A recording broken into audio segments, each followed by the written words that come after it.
For 14 months, I have paid for ChatGPT every single month, $20, and I've never missed a single payment. I used it every single day for client work, for content, for strategy and production. Then one morning, I asked ChatGPT to write something in my voice, a script I had actually given it clear instructions about, and then it came back with the same exact AI rhetoric it had actually been producing since day one of me signing up. It was the same sentence structure, it was that same flowery language, that hollow energy dressed up in something like insight. You know how ChatGPT sounds. That was not actually the first time it had done that. It was just the first time I was honest enough to admit that it was never going to stop. It did not matter how much prompting I gave it. Can you imagine the tool I had been paying for every single day and building my workflow around was not learning from me. It was actually tolerating me. If you've used AI enough, you know there is a meaningful difference between a tool that adapts to the way you think and the one that keeps defaulting back to its own defaults the moment your instructions become inconvenient. That was actually ChatGPT. I hated the tool. So I switched to Claude. In the first week of using Claude, I built a WordPress plugin that I had been actually paying for. I built my own. I built a client website. I did a branded PowerPoint presentation deck, and I've done motion graphic systems for video production. And actually all the animations you see in this video are done with using Claude, and the work I had been actually trying to extract from ChatGPT for over a year came out through Claude in just 7 days. Can you imagine? This video is about why that happened and why it matters more than actually software comparison. Before going into what Claude does differently, the 3 specific ways ChatGPT was failing in real production workflow deserve to be named clearly. Because they are the same 3 ways it is likely failing the person watching this video right now. The first failure was the rhetoric problem. ChatGPT has a default voice. That voice is deeply embedded. Give it instructions about tone, you show it examples of the writing style to match, tell it what words to avoid and what constructions are banned, and it will follow those instructions for approximately 3 responses before quietly reverting back to its own preferences.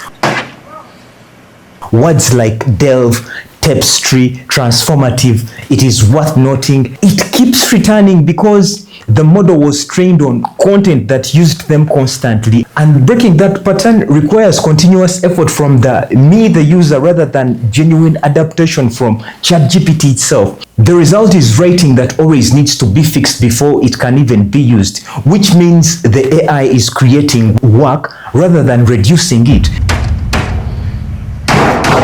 The second failure I realized about ChatGPT is the yes man problem. ChatGPT agrees with almost everything. Yes. Your paranoia. Of course! That's genius! Pure genius! When you present it with a flawed strategy or a strategy that is wrong, it will find ways of validating that strategy while suggesting minor improvements. When you present it with a bad idea, it will call the idea interesting before redirecting.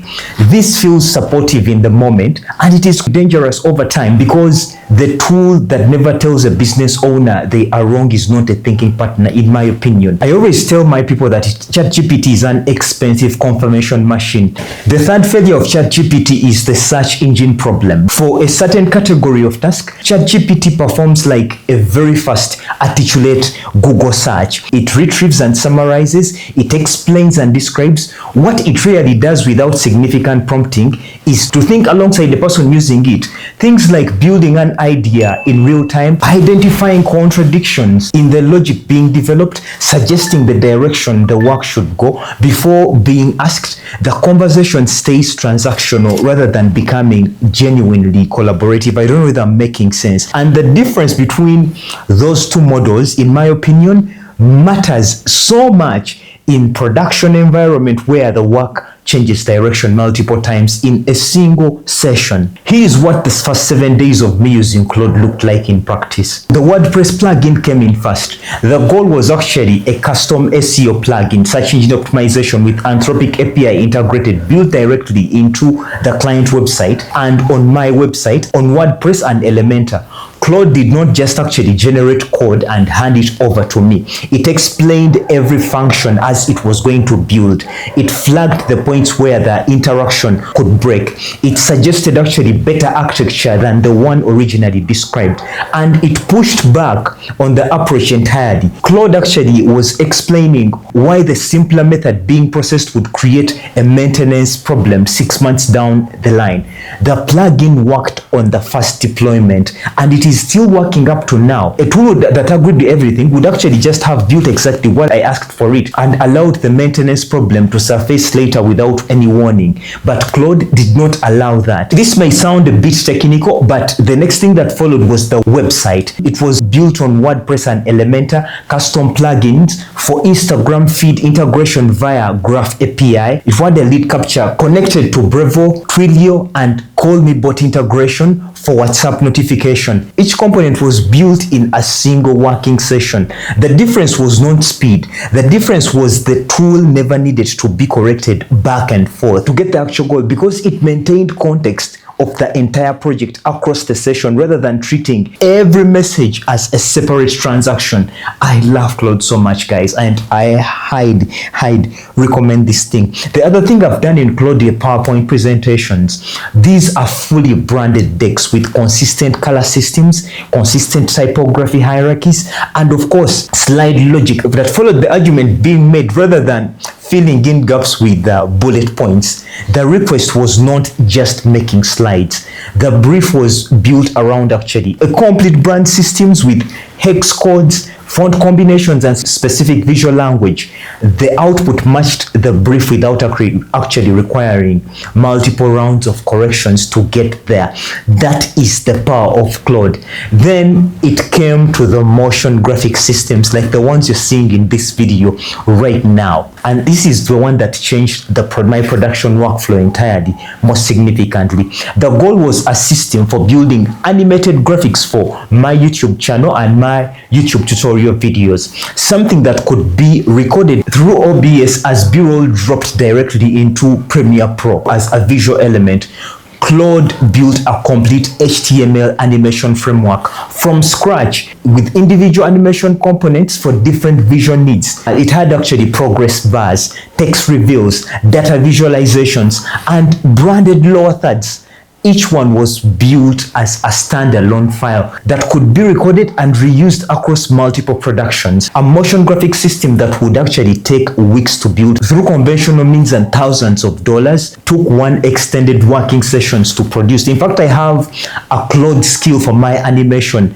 The debate matters more than those outputs, to be honest. During the SEO plugin build, the original approach proposed actually was simpler and faster to implement. Claude looked at the structure and considered it, and then he said it would work in a short time, but it would create a problem with the API rate limiting under real traffic conditions. It proposed an alternative architecture and added 15 minutes to the build and removed the significant technical risk from the finished product. That kind of response is what separates the thinking partner from an assistant. ChatGPT presented with the same proposal would have built the simpler version and called it a good approach. The rate limiting problem would have surfaced under real condition at a time when fixing it would have been significantly more disruptive than addressing it during the original build. The yes man problem in the business context is not a minor inconvenience as some people think. Business owners working alone without a team to challenge their thinking, without a boardroom to push back on the flawed strategy, are already operating in an environment where bad ideas can run unchecked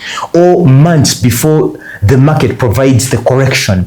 An AI that validates everything does not reduce the risk. It compounds because the decisions now have an additional confidence of being AI approached, even when they were never genuinely interrogated. You see, a tool that tells a business owner they are wrong and explains why they are wrong and proposes what right looks like is not just a useful tool more than that one that agrees with everything. It is fundamentally a different category of a tool. Here is the reframe that changes how the comparison should be understood. ChatGPT is an admin assistant.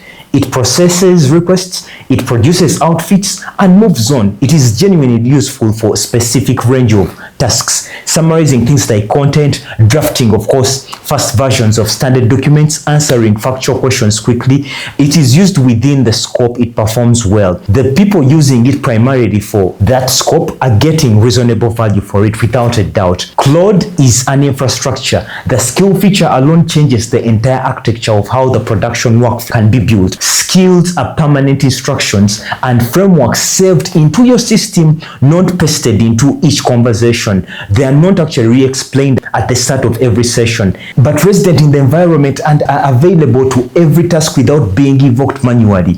A writing style guide saved actually as a Claude skill applies to every script without being re-entered. A brand system saved as a skill informs every design decision without being described again. In my case, a motion graphics framework saved as a skill can be called into any production session without rebuilding the context from scratch.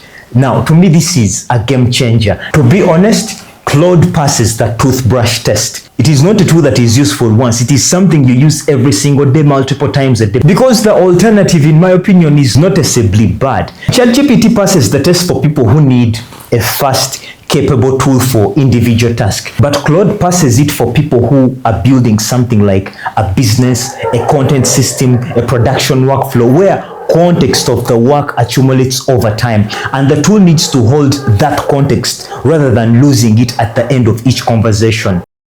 You see, there are people switching to Claude because it is the trending thing to switch to. But for me, the switch was not made because Claude is newer. The switch was made because one tool was building up the understanding of the work being done, other than the one that was starting over every single time. So who should switch? Who should stay is a straightforward calculation. Stay with ChatGPT if the primary use case is research, summarization, quick drafting, or any task where the output is largely self-contained and the context from the previous session does not meaningfully improve the result. Switch to Claude if the work being done requires the AI to hold context across long sessions, adapt to specific voices, and of course, maintain adaptation without being corrected back to defaults. Push back on decision rather than validating them, or build technical output, things like code, plugins, integrated systems where the architecture solution matters as much as the speed of delivery.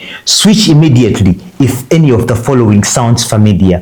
The writing produced with ChatGPT always needs to be fixed before it can be used. If the strategies validated by ChatGPT have led to decisions that turned out to be wrong in ways that a genuinely second opinion might have caught, then if the technical output provided by ChatGPT have worked in isolation but broken when deployed into real environment, if the context of the project has had to build from scratch at the beginning of each session because the tool holds no memory of the work being done, the switch of course takes less than a day to make. The production difference it creates of course starts showing up within the first few weeks. For over 14 months, a tool was paid for that was producing less than the work being done deserved. The plugins, the website, the motion graphics, the branded decks, all of that was possible the entire time. The only problem was not the skill or the brief complexity. It was the request. The bottleneck was the tool that kept defaulting to its own voice instead of learning to work with the language of the business using it. So the tool that replaced it does not agree with everything. It builds the work on the first deployment. It tells the business owner when the approach is wrong. It holds the context of the work well enough that each session builds on the last rather than starting over again. In my opinion, that is not a software preference. That is the difference between a tool that produces work and participates in it.